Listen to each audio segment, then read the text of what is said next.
So it's perfectly normal to not have the answer to everything. So it's perfectly normal to reach out for a helping hand whenever you need, some help. And just accepting the fact that you can ask for help, that it's perfectly fine, has nothing to do with being man or woman, but everything with being human, is the first step to take. And then just to say like, hey man, I might be struggling, and have a background story. Everyone is dealing with something. We all carry a heavy weight.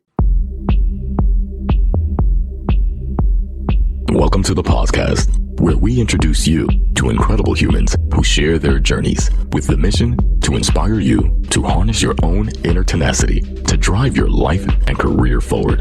And now, your host, Adam Posner.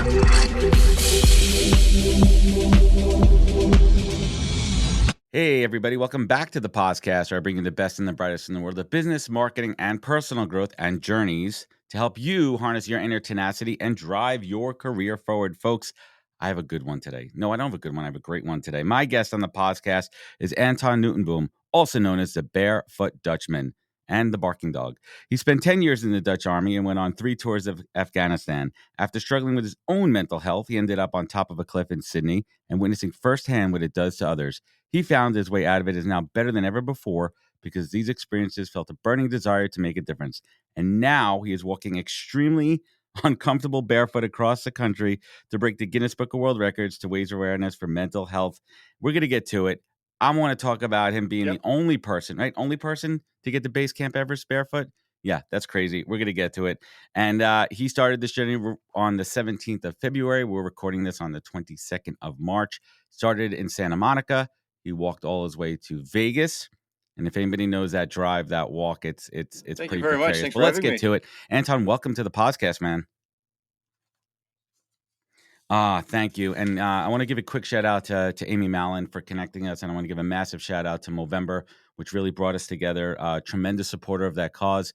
I've had some other great folks associated, Jason O'Mara, and some other wonderful people from Movember. So big shout out to Movember before we get to it. The first thing, all right.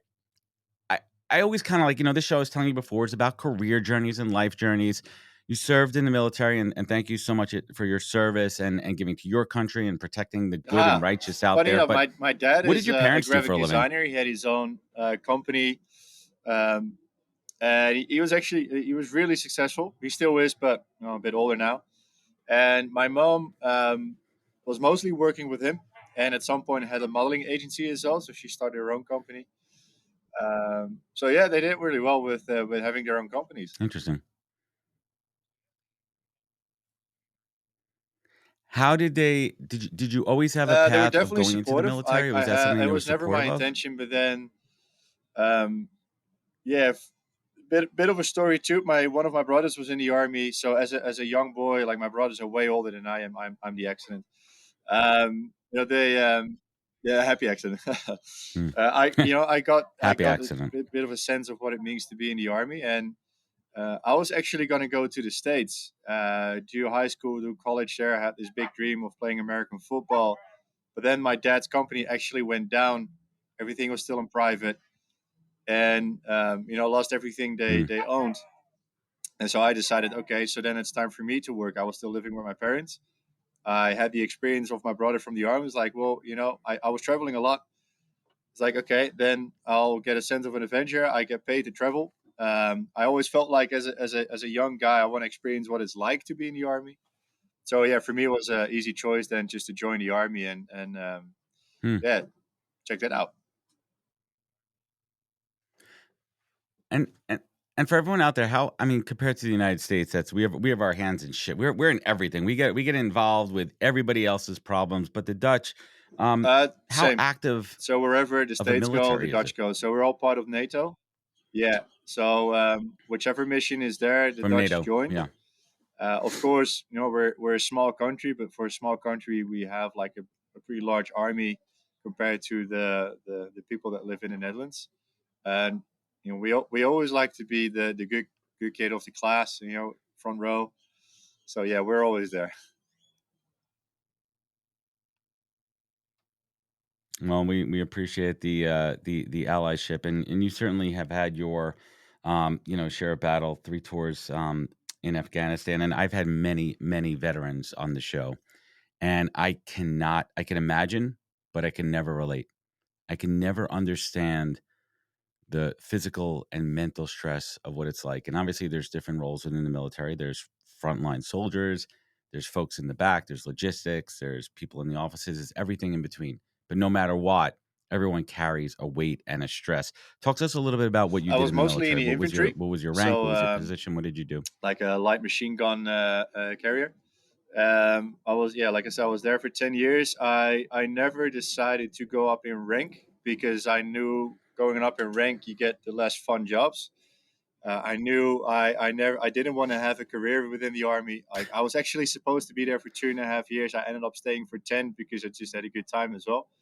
But I just stayed, the like in the rank of private first class, and I loved it that way.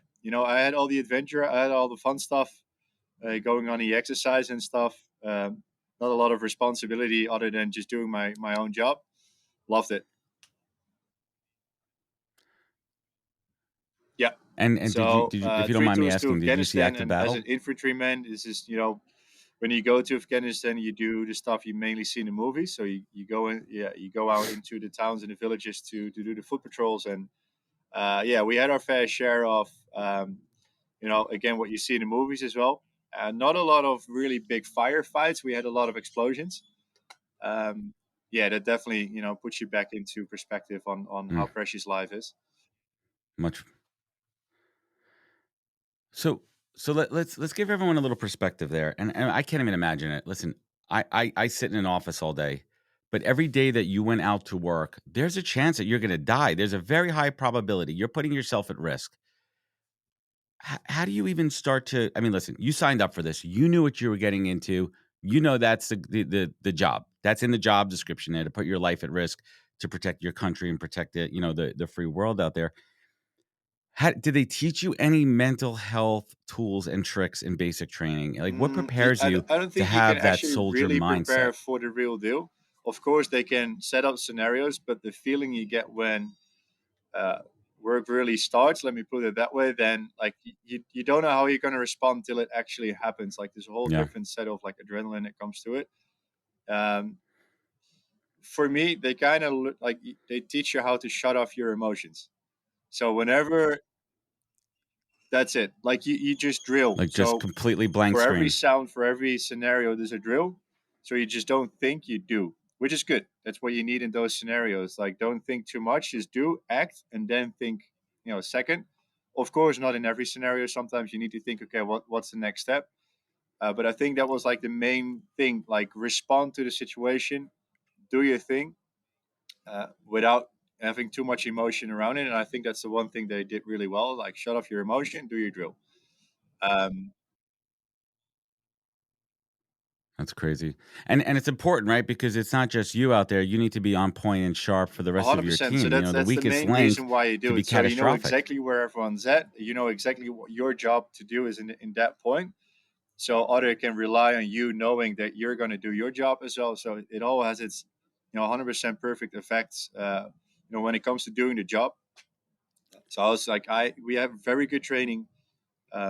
I like to say the Dutch, because we're a tiny country, not a lot of people. There's a lot of time to train all these people, so we get a lot of training in all sorts of aspects, and yeah, we definitely did a good job in that. That's fascinating. And I'd love to hear firsthand, right? It's the adrenaline high when you're out on patrol, when you have to be 100% focused on 360, everything going around you. And then you come back to base camp, or even let's take it a step further, when the tour's over and you come back home.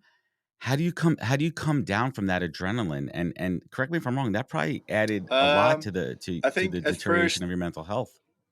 for me personally, the first few weeks, sometimes months, depending on the mission, I definitely had a bit of struggles just to come back to normal life again. Like everything becomes a trigger.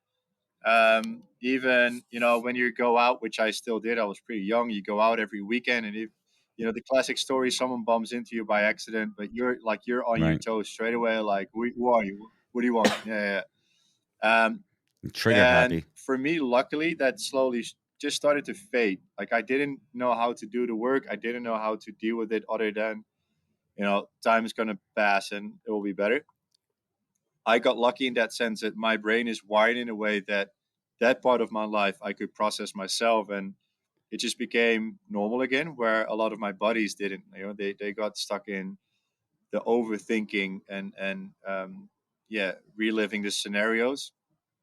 But I'm just lucky in two senses that my brain is wired in a way that I could process it, and that I walked out in one piece 3 times. Um, but yeah, it's a different process Yeah, for everyone. and you're lucky.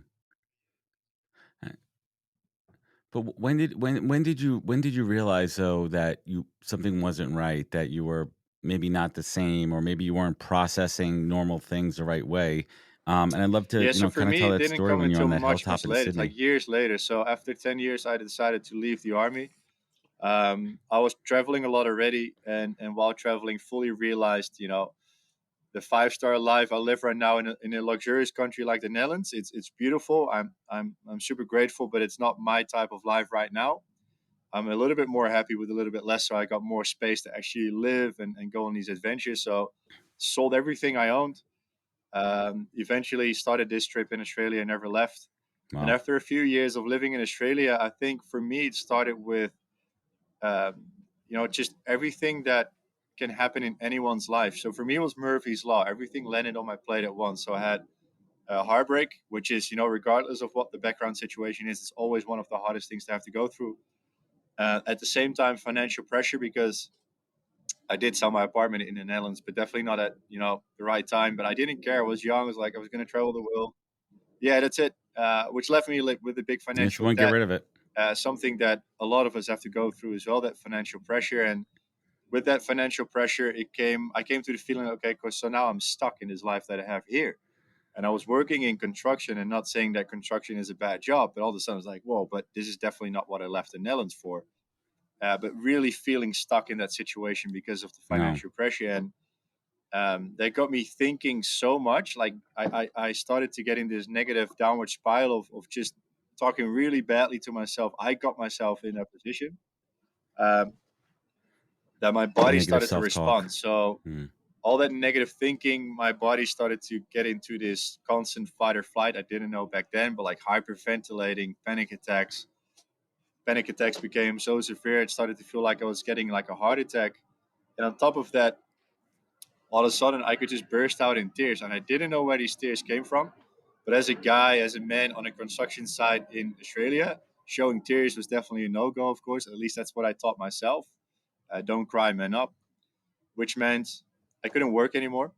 I couldn't come to work because I would just get these panic attacks. And not working in one of the most expensive cities on the planet, Sydney, meant I couldn't afford a living anymore. And at 31 years of age back then, and age doesn't matter, it's just a number, but it definitely can feel like it sometimes. I ended up uh, No. having to move into a hostel, a 6-bed dorm room, and just laying there in my bunk bed and sliding into deep depression. And at that point, I realized I completely lost my own Mm. identity. I just didn't know who I was anymore. Like I didn't know when I left the army, I actually left my own identity. For 10 years, all I had to do is,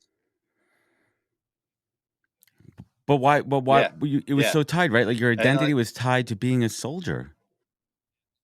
You didn't have that self of who exactly, is Anton outside of the army? Who is yeah. Anton in the Like world? for 10 It was years, all just you have to about do is when you were put there. on a suit so you can pretend like you're a bush.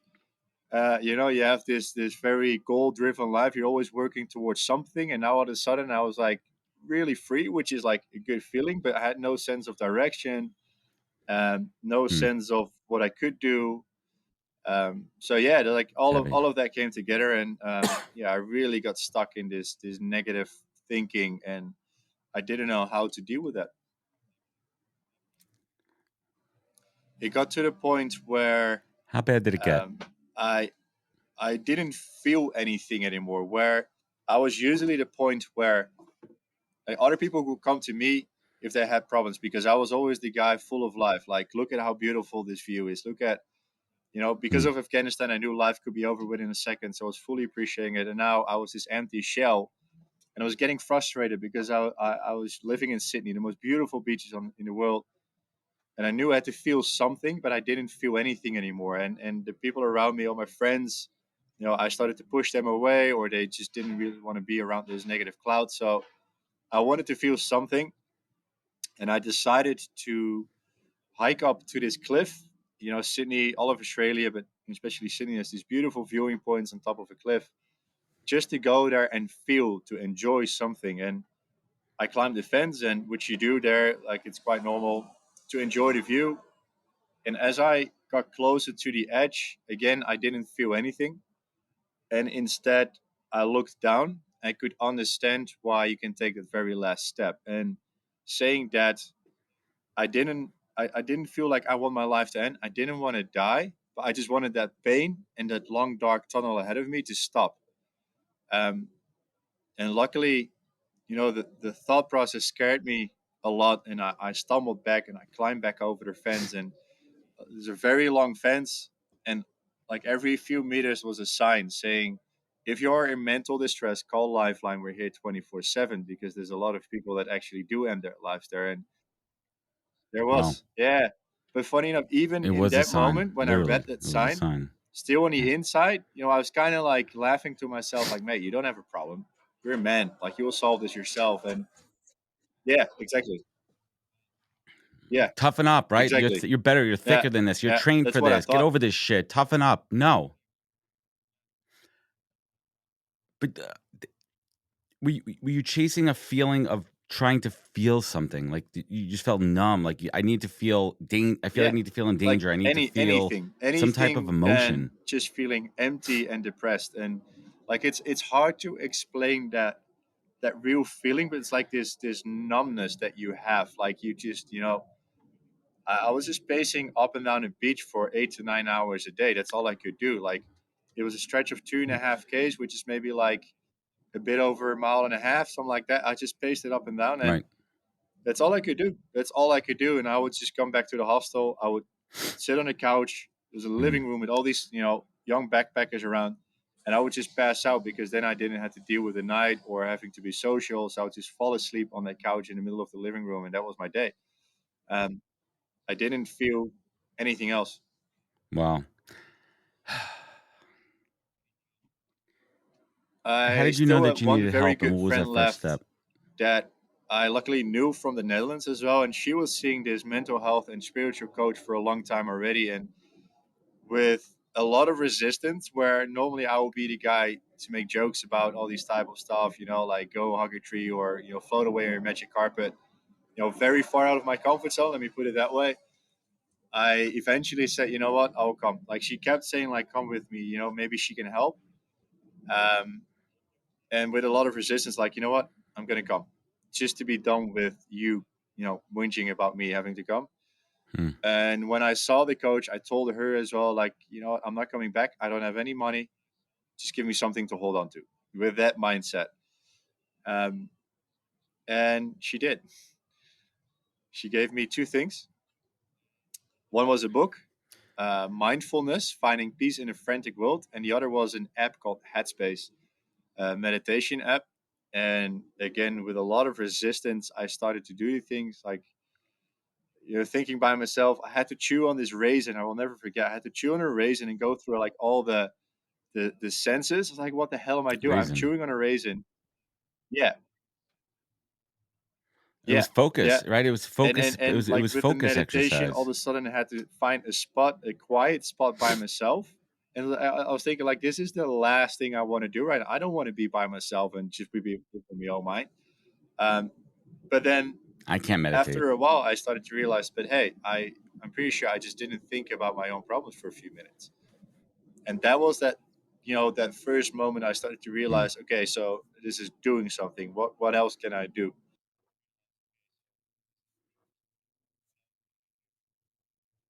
Wow. It's awareness. It's recognizing. It's building a support team. So when was that switch that went off that said, you know what, I got myself in a good place, and I want to raise awareness and help others, and how else the fuck am I going to do this? I'm going to walk barefoot. Like how does that even idea come to your mind? Did you have other ideas that you wanted to help? Like, you got yourself in a good place, you wanted to spread the good word. how did you get to the point of the idea of Yeah, oh, there's a bit of a very, story. very So long so barefoot when journeys? when I started to come out of it, That's what we're well, here like for, man. That's what we're here for. We're here for the stories. because I That's traveled so much, I always, fully realized how lucky and blessed I am to be born and raised in a safe country like the Netherlands with all the luxury that we have. And I always felt like one day I want to do something back for people less fortunate than I am. And coming out of that, I wanted to treat myself for doing the hard work of coming out of it. And traveling was always, the best gift I could give myself. So I decided I wanted to see Nepal. I wanted to see the highest mountain range on the planet. I wanted to see the highest mountain in the world.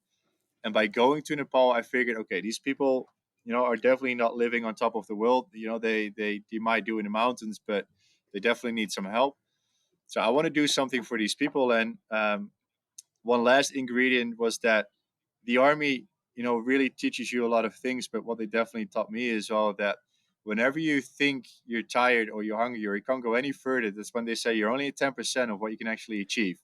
And by constantly physically and mentally challenging you, they make you feel that you got so much more power than you make yourself believe. And I lost pushing. that feeling. So I wanted to feel that again. So I wanted to physically and mentally challenge myself again to feel that power inside me, but also share that with other people. So I decided, okay, I'm going to do base camp of Mount Everest because, that might be a little bit of a physical and mental challenge. Well, let's also put that in perspective for everybody It's out in there. meters, Even it's base camp, what's the elevation of base camp? 5,364 meters. Which is almost higher than any peak here Yeah, in the States that you could even think about. First, you got to get to yeah, Nepal, which is a trek in itself and paperwork and everything. You fly into Kathmandu. Kathmandu, hectic. I've watched tons of Yeah, documentaries. Is yeah, it's beautiful. it's pretty much a third world country, right? It's pretty epic, right? There's a ton of poverty out there. The main industry is Yeah, Everest tourism and with legacy and lineage of it's very Sherpas, and poor. And then, of but course, they had the earthquake in it's a poor area. 2015, which completely destroyed everything as well. And not really having the right Oh, means or financial needs to rebuild like that quickly.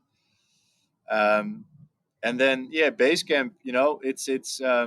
People do it. It's a trek, but not everyone makes it. You got altitude sickness.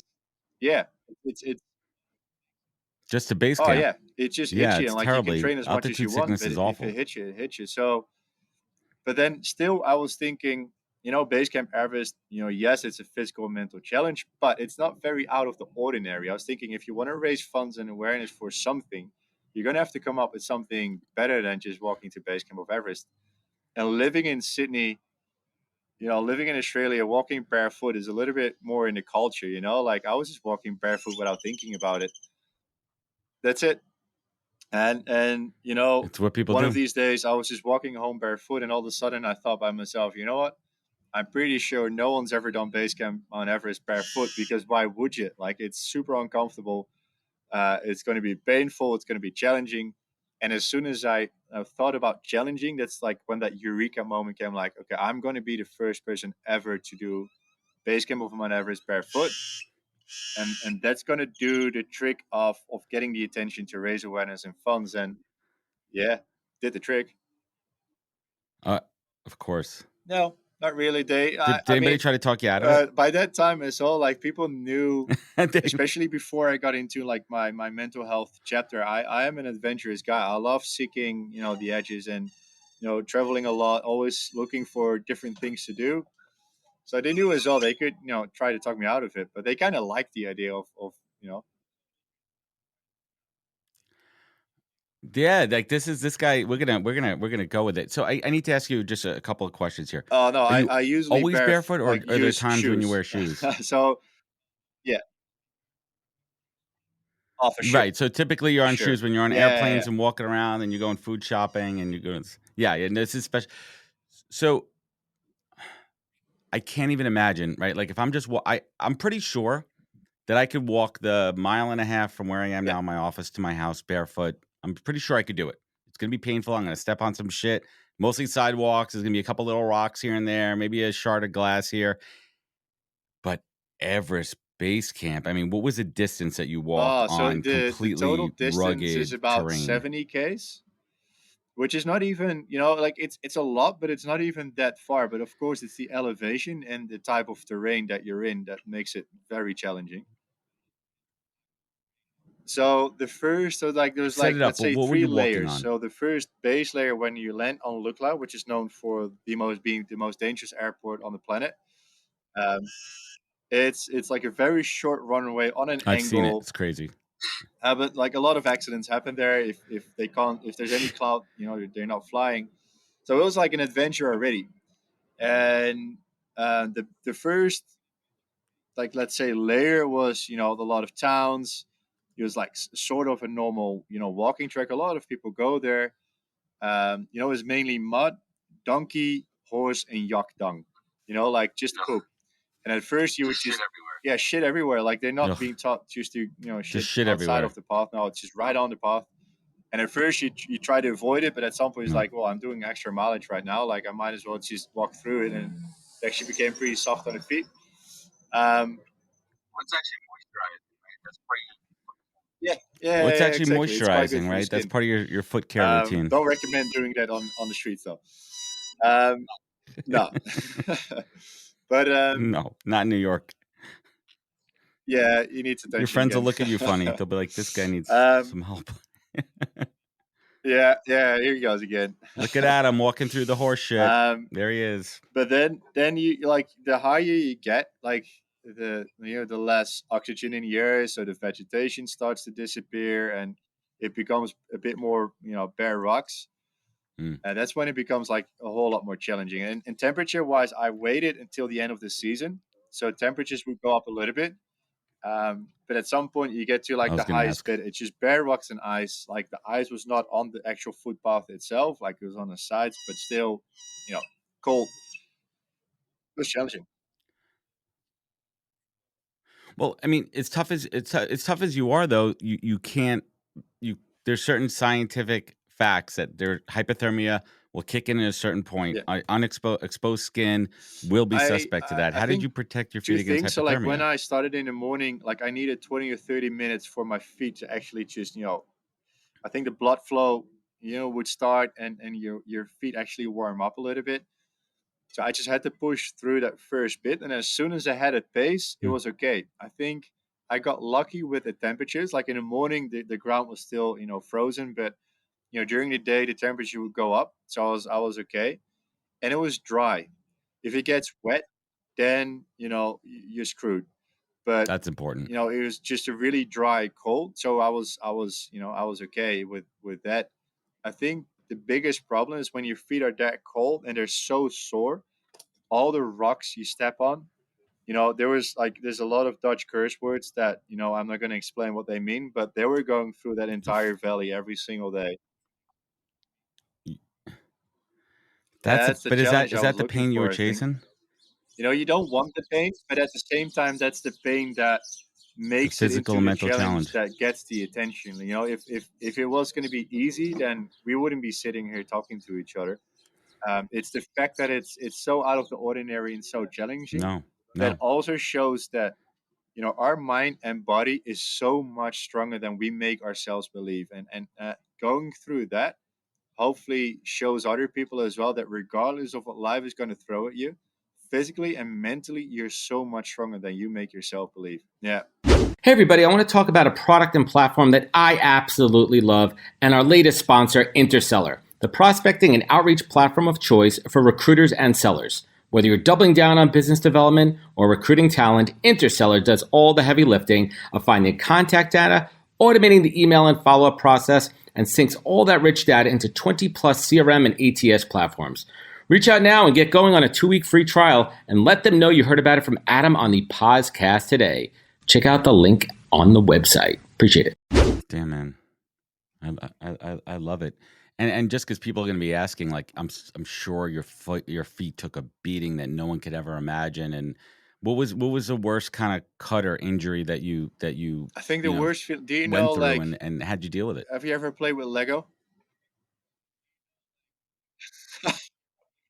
Oh, no Legos are my way. favorite thing in the world. My whole office behind me is filled with Legos, and everyone knows Lego Yeah. is Dutch Yeah. for Yeah. Yeah. two Yeah. words. Lego. It's It's all, it's it's play good. well. Nice.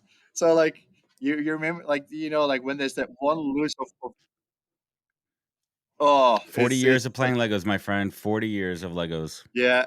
And I play with Oh, my kids amazing. all day. That's how I bond with my kids. It's Legos, Legos, Legos. My whole office. I got two Love it. sets over there. I got to Yeah, build. I yeah, got yeah. Oh, my love it, all my love it, stuff love it. up there on the Okay, then I shelf. don't have I'll to show you explain later. that feeling Yes. to you when Yeah. there's that one loose piece of Lego in the middle of the living room, you don't see it, and you step on it with your full weight.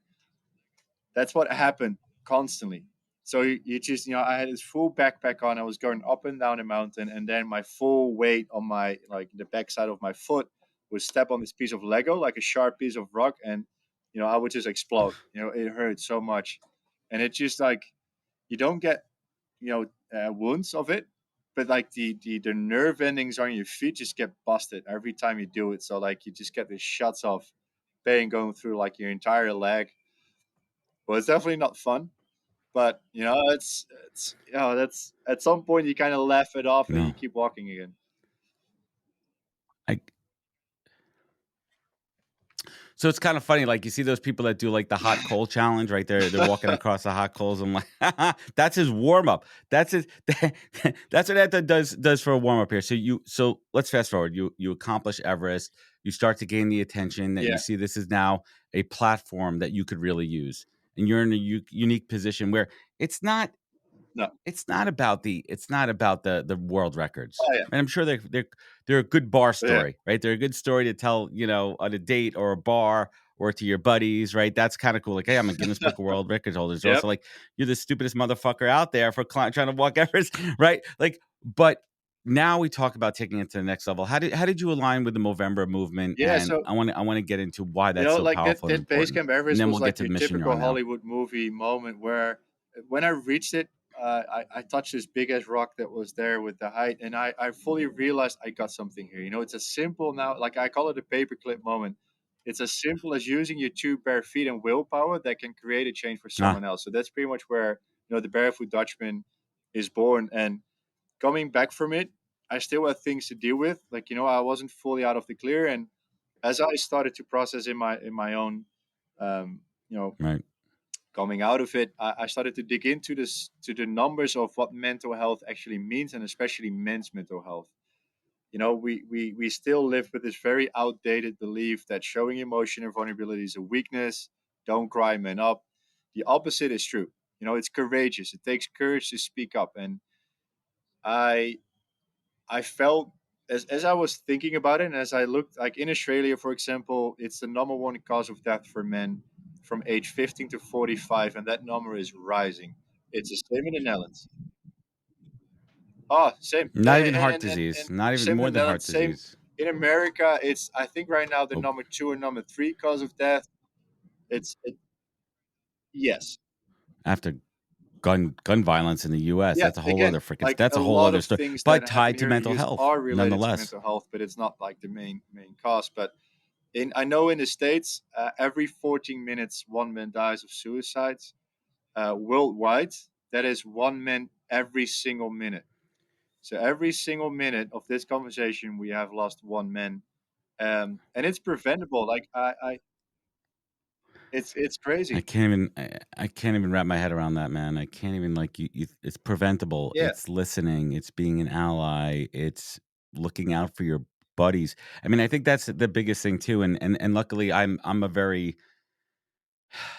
very connected. I do a lot of men's work. Involved with men's circles and all that kind of stuff. So I'm very attuned and listening and close to my friends and saying, hey, it's not about machismo and being all Yes. manly and everything, but like let's talk about it. Get it out there. Listen to your friends. Like maybe they don't want to talk to their wife, spouse, Yeah. partner, or coworkers, whatever. So be there for them and find a way to touch base with them.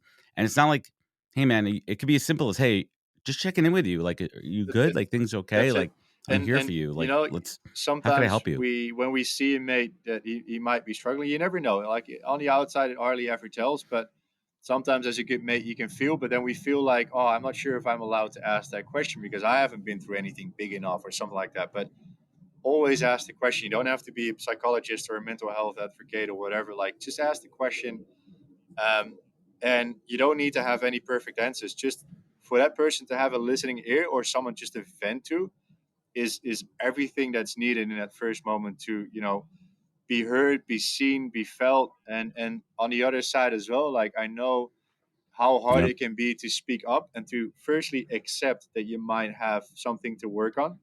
The accepting bit is the hardest bit, I think, because we just like to think, we don't have problems, but it's Yes. perfectly fine to have a problem. 100%.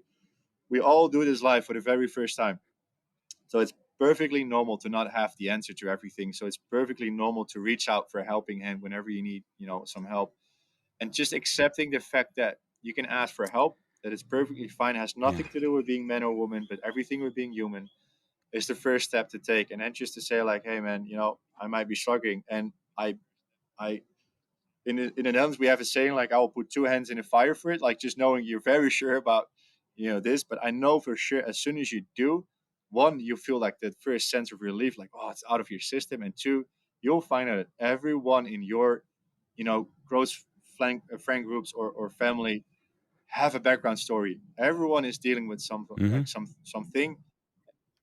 That's it.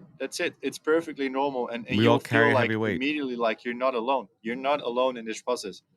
You don't have to do this by yourself. So um, to to show that to other people, if there's one thing I learned in the army, is lead by example. So I learned all these facts. I learned all these numbers. I learned all the tools myself to deal with it. And I wanted to lead by example. I wanted to create like a safe space for others to feel like, okay, but if he can do it, then I can do it. And that's how we work as men. When we see another man do something, like, oh, I could do that. If we see a pilot land a plane, it's like, oh, I can land that plane if it needs to. Like it's how Yeah. we work. So I wanted to create that safe space. And I had these two bare feet. I was living in Australia, and I decided, okay, I'm gonna walk the entire east coast of Australia barefoot. Turned out to be a Guinness World Record. But that way I could walk through like all the cities, towns, and villages to share my story, to share my tools, to raise the awareness, Yeah. and Awareness. and yeah, to break that stigma, to change perspective, so men actually have their chest out and chin up when they feel like I'm speaking up, instead of like, yeah, and yeah, yeah, Be that's proud. that's that's why I'm doing what I'm doing right now, Be and that's proud how of I who you got are. into touch with Movember as well. I love it. I got to hear like one thing. Like how many? Oh, geez, I can't imagine what. Like Australia. I want to go to Australia. It's on my radar. My kids are little. I want to wait till they're a little bit older. But they got some scary ass fucking snakes and spiders Yep, there, man. Like they have stuff you can't even imagine. Like I live here on the East Coast in New York. We get maybe a couple of yeah, spiders and shit here. Like maybe a crazy raccoon or a cat or something. But it's a yep. whole different nature set down under over there.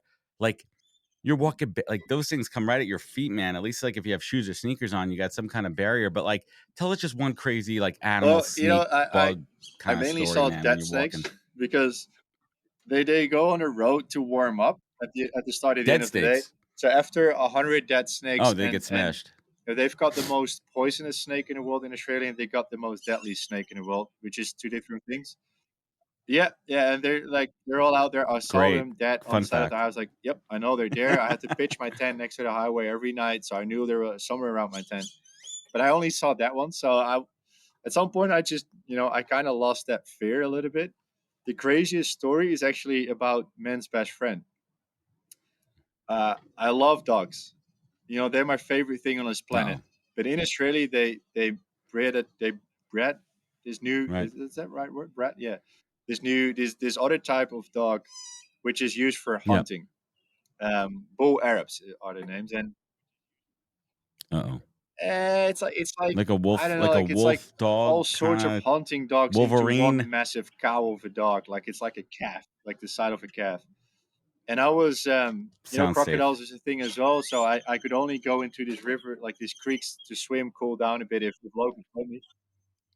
Yeah, Yeah, just yeah, throw in the yeah, exactly. crocodiles Like I and those mean, big jacked up kangaroos that'll yeah. punch you in the face.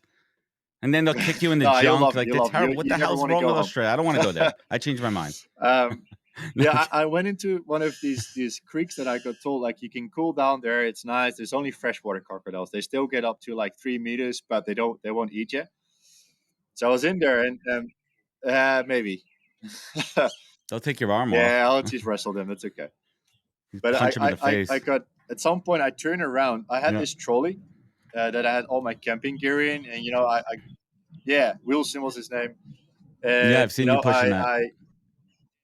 Yeah. Wilson from And yes, from the Tom Hanks movie. I got my swim shorts on, so I put all my clothes in a bow in my hat I was carrying every day, and I turned around, and all of a sudden I saw these two massive dogs just barking, standing there, and I thought they were just really excited to see me.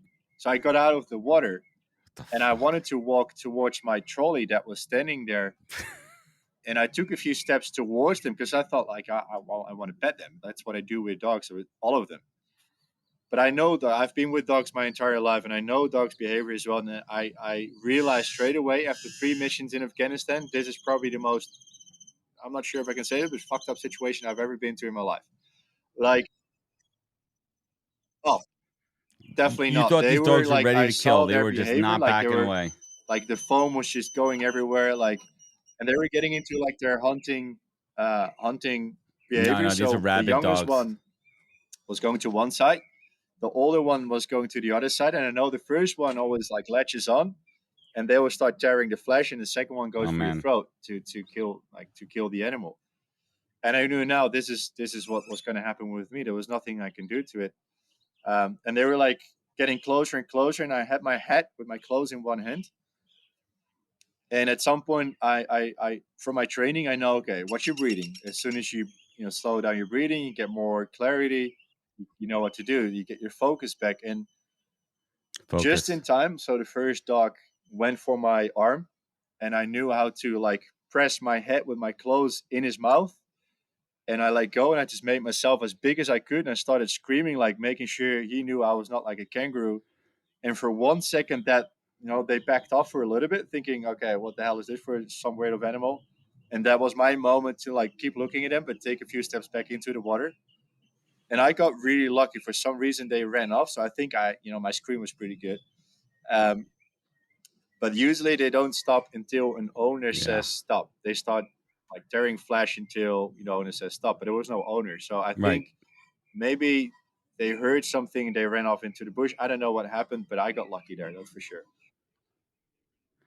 No, no, definitely not. If That's not how you yeah, want to die, man. I know. Yeah, No, it's if it terrible was going to be death. in That's a Australia, then shitty at least death. a crocodile or a snake, but not a dog. Oh man, those damn dogs. So let's it's a crazy story. Glad I asked that one. Yeah, So let's fast forward. Now you're on this mission. You're walking across the United States. You started in Santa yeah, Monica on the 17th of February. Here we are on the 22nd. How is that absolute first hell. part of the first Yeah, leg of the walk? absolute hell. It's desert, It's right? You're it's walking through worse the than Australia. I yeah. can tell you that. Were you No, walking on the because roads? at the first Which bit I path did wasn't you allowed take? to Did you walk follow the on the highway? highway, so I had to take like off. It, yeah. It's a good rule. Oh, it's so There's like no there's like sidewalk on the fucking these highway side roads for a that you can take, reason. but at some point I decided. So I was on Route 66 for a little bit, but then the bitumen of Route 66 is just a loose pebble. So I couldn't win. Like it was just hurting so much. So I decided to. I saw like these dirt roads going into the desert, into the Mojave Desert. So I decided, you know what? Maybe that's a shortcut. Oh Maybe no. I can just walk into the desert, and it's part of the adventure. I'll do that.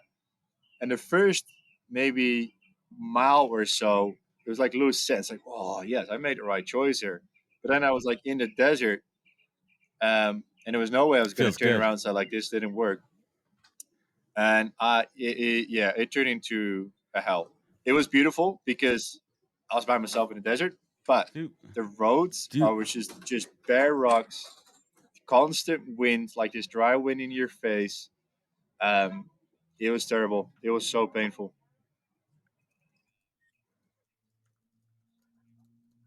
Um, do you carry like what's in your sack? Are you fully self sufficient? Like, do you Yeah, have all your so water I have with a you? crew Do you have a following crew me. So following I you? got like a crew of three and two camper vans this time. So not just pitching a tent anymore, just living in a camper van. But there were stages where they couldn't. Yeah, I definitely Oh, upgraded now you're myself. fancy. Um, thanks, man. Appreciate it. You earned it, man. Well, yeah, You've proven that you yeah, could do it completely off the grid in yeah. I've done Nepal and that bit. in Australia. Like you're good. Yeah, You're not yeah. proving So that now part. I have the Everyone support gets it. unit, but they couldn't get there because on most of parts of the stretches the vent couldn't reach. So I'm still pushing this trolley. This time his name is Baba. Mm. We keeping the Tom Hanks thing. Bubba. Yeah. So Yeah, Bubba Gump. yeah, it was terrible, but at the same time beautiful. It's a weird sense, as in like it was so painful. I mentally definitely had like a little breakdown. But what's that? There's beauty in the breakdown. Yeah, I definitely There's needed a beauty in the breakdown. Like there was breakdown. such a build up to this new project as well. Like it's so much bigger than everything has ever been so far, and physically I was struggling so much. And on one of these days I broke down. Like I saw my team in the distance and I had this imaginary finish line for myself, and as I stumbled towards that finish line I could already feel the emotions coming up, and I was actually happy to feel that, because I knew for a while already I just needed to release something. And as I came out of that first part of the desert I had this release, and I couldn't stop crying for a while. It felt so good. It felt so good to be letting that go, and after that, I had so much more energy for whatever was going to come. Like I just yeah, this burden was It built just it back off up for my you. Yeah. shoulders, and I felt lighter again to tackle the rest. And it still got horrible, but yeah, That's incredible. So you're walking across the United States. What's the yeah, projected yeah, time for yeah. you So to? So it's you're finishing in New York City, right? around somewhere When in do you think that's October, I going to think. be? I hope September, but more likely October. So it's gonna yeah, Oh, you're going yeah, all summer. yeah. That's going to take that long to go 3,000 Well, miles. I like Are you for in taking the bigger breaks? cities, I have like 1 or 2 days off just to try to recharge the battery for a bit. This is my first break in Las Vegas. Hmm. I can tell you, not really rested. Not because I went partying, but just like it's difficult to rest. There's so much you can do to keep spreading the message in a city like Las Vegas as well. But yeah, it's taking me 7 to 8 months. Yeah, Wow. Well, I will do everything in my power to be there. I'm in New York City. I will do everything in my power to meet you there at the finish line, man. I absolutely love your story. I love your journey. What's your self-care routine right now? Well, twofold. One, with your feet. Do you actually, like, when you come back from the walks, do you like do you moisturize them? Do you fix the wounds, or you just go with it? Do you put, like, did you bandage it up for the yeah, it's night and just try to, like, going. Like heal it a I little bit? can't What do do you do? You anything just go about with it it. except for cleaning. Yeah, But what so about I do infections? like since You day want to prevent two, infections I and have stuff, these right? wounds and they got infected, so I need to clean my feet every day. So I clean them and disinfect them, and then I just leave it, because anything else would just make the skin go soft. There's other stuff that can make the skin go too hard, so it'll crack again. Yeah. So Right, the all I can calluses, or do is which just rest. Like I put them up as much as I can, and they just hurt. Like the pain is something you just have to accept for what it is. So in the beginning, it's overwhelming, and at some point, you can just kind of accept the pain for what it is, and it becomes part of the journey. And that's what I do now. So at night, I uh, just lay down. Um, I got my beautiful girlfriend here. She cooks me like a good meal, and I just rest, and I try to sleep as early as I can, so I can get as much sleep as possible. Um, and that's all I can do, yeah. pretty much. Does it does anybody are these solo journeys, or, like, at any point on this trip in the US, could people A walk with hundred you, like percent. Forrest That's Gump? Like, pretty could much the people whole walk with point. As you? in, like I want this to be like one big walk and talk. So everyone that feels they want to, share a story of what mental health means to them, or just want to be part of the adventure, they can on socials they can see where I'm at, and everyone is more than welcome to come and walk with me. Of course, right now the desert. Sorry. Yeah, I'm gonna link. I'm gonna say I'm gonna link everybody up. They'll see this. Yes, They can follow him please. on Instagram. We'll put his handle up there. What's your Instagram, the Instagram most handle so important people one can is follow the you? Barefoot Dutchman. And it's very important to have the. For some reason, if the is not there, you can't find it. So the Barefoot Dutchman.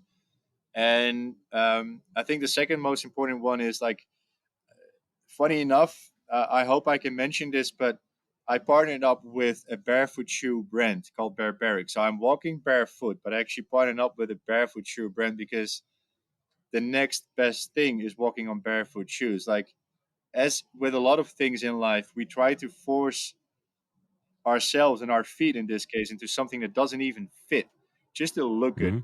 and that misaligns our entire body, and that misaligns our entire nervous system, so we mentally struggle again. The more we give our feet, our two pillars that we stand on, the actual strength and space that it needs to just be actual feet again, the better we start to feel. So the next best thing is walking on barefoot shoes. So that's why it's this perfect match, and they're supporting me to be able to do this.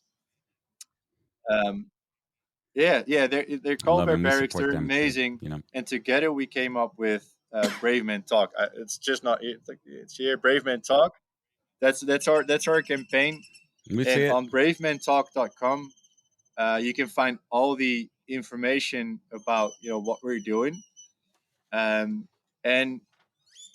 we mentioned it before. It's Movember that I walk for, so I'm raising funds for charities that I believe in. And Movember is the leading charity when it comes to chasing the face of men's health, men's mental health. Of course, they also, besides men's mental health, they also focus on prostate and ball cancer. Um, and they're worldwide, they're globally, they're massive. Everyone knows them. Everyone knows them about the mustache, uh, Yeah. and they just do Yep. amazing work, and It's to a great to to cause. change perspective, to help men in need. So I'm more than honored and proud to be walking for them, to raise funds for them. Like, I've got charities in the Netherlands as well. We Are Minds, but here in the States, it's Movember. um, and I love it, and their support has been amazing as well. Like, yeah, it's And shout out. Yeah. They're they're a great yeah. organization, good cause and everything. So Anton, let's bring it home here. Two questions that I ask every guest, because for me it's perspective and sharing with my audience. What is the single greatest piece of advice that you've ever received that you take action on daily? Every morning when you wake up, right before you're about to, trek miles barefoot. What's that There's mantra actually that two, but the plays in your first head? one is do yourself first. Like, like a lot of Sure. people wake up and we start doing things straight away in order for other people or other things, and we forget ourselves. The most important thing at the start of your day is to do something that's good for you, that makes you feel good. And if you start your day with, even if it's a small meditation, or just take time for your breakfast, or do a little bit of breath work, something that's good for you, then your day is so much better, because you can always say, like, the first thing I did today was something for myself. So the first thing you do is do something for yourself. I love it. And the And the second, second, everything is just a phase. So everything will pass. Like, another I'm pretty sure it's not a Tom Hanks quote, but he did say, like, this too shall pass. It's Oh, okay. yeah, it wasn't Tom I Hanks. I saw think it was in this the Bible. Instagram reel. He says, like, "Wow, you're such a legend." But this too shall pass is such an important one to remember, because especially in the mornings are usually the worst, times for people, and you feel like overwhelmed by the day that might be ahead. But just know this too shall pass. Like, you never know what's going to happen on that day. Something might happen. You meet someone, and your entire day completely different. So getting out of your bed might be like this very difficult thing to do in the morning, just because it's going to be a heavy day. But no, everything is just a phase. The good times, the bad times. Yeah. That's powerful there. Yeah. And as this helicopter above you, and I don't listen, I rarely talk to folks outside, but this is a special circumstance, so we're gonna let this one go, and kind of everyone listening, it works with the guy I'm talking to. This guy's an Oh, outdoors. He's an outside cat. He is not an inside cat. Trust me. This guy he is all outside, and eh, he probably doesn't I got even my like moments. being inside. If I had to guess here, maybe occasionally that he does it. He has his moments there, but Anton, last but not least, you look back on those darkest moments, man, when you were in your shit pit, when you were at the bottom of that well and you had to claw, climb back up mentally, physically, and you had to reach down and harness that inner tenacity and pull you up. And at the same time, you sit here with gratitude, respect, and purpose as mission to raise awareness. What is your beacon? What is your Oh, I focus? love that What is your question. North Star in life? I think it's very cliche, but I think it's life itself. Knowing that, you know, like I said before, I know like we have to go through these phases to actually enjoy life even more. And I'm fully enjoying life. And I know there's so many more things I can do. Like I fully love life. I want to do so many things. I want to see so many things, meet so many people. And that's my light. Like Love it. I'm always like constantly, I'm appreciating where I'm at, but I also know there's so many more cool things to go to. So I think for a lot of people as well, we kind of get stuck in this bubble and we don't really move anymore. We're supposed to move. We're supposed to meet new people and see new things. So go out there, like go outside your comfort zone, go outside the bubble, explore, and that sense of life, that fire, that passion will come to you as well. I absolutely love it, man. I love your story. Your journey is incredibly inspiring. You make me feel like such a wuss when I complain when I Pain stub is my pain, toe man. or if I step on a Lego. And like, I mean, Oh yeah, honestly, the pain of stepping on a Lego might be the worst. I mean, listen, I have yeah, tattoos and shit. There's nothing worse than stepping on a Lego because you're not expecting it. yeah. That's the whole thing with the Legos, right? And they sell funny Lego shoes now. It's everything too. But your mission is incredible. I want everyone to visit Movember.com. If you or someone you know is struggling, please get them help. Text the Suicide and Crisis Lifeline at 988 here in the U.S. That's 24/7 free and confidential help. To learn more about Anton's barefoot adventure across the U.S. and donate to the cause, visit bravementalk.com. Anton, hang with me for one moment here. You're on an incredible mission. I am lucky to get to know you. And my audience, please contribute. Look out for one another. It's incredibly important. And this has been awesome. Anywhere else folks can connect? We have the Yeah, Instagram. definitely the Anything else you Instagram. want to That's where share before we I'll sign be off here? sharing every day, like whatever I go through and all the stories of people that I meet on the lake. So it's the Barefoot Dutchman, um, and Braveman Talk, like you just mentioned. And thank you very much for providing this space. I think this is the one thing that needs to happen. This is gonna, create that ripple effect to all the listeners right now that might need to hear it in this moment. This is what we need. So thank you very much for giving that space. Yeah. Absolutely. Hang with me one moment here. We're not going to sign off just yet. Everyone out there listening, I really hope this show resonated with you. If it did, leave a review. Rating it goes a long way. You know where to find out more at thepodcast.com. Follow us on all the socials. Remember, be good to yourself, look out for one another, and catch us next week on another great episode of the podcast. Take care, everybody. Wisdom is forever, but for us, it's time to go. Thank you for joining us. Luckily, we'll be back with our next episode soon, jam-packed with more incredible humans. Thank you for listening, subscribing, and sharing. To join the conversation, search the podcast on LinkedIn. And to catch up on past episodes and more info, please visit www.thepodcast.com.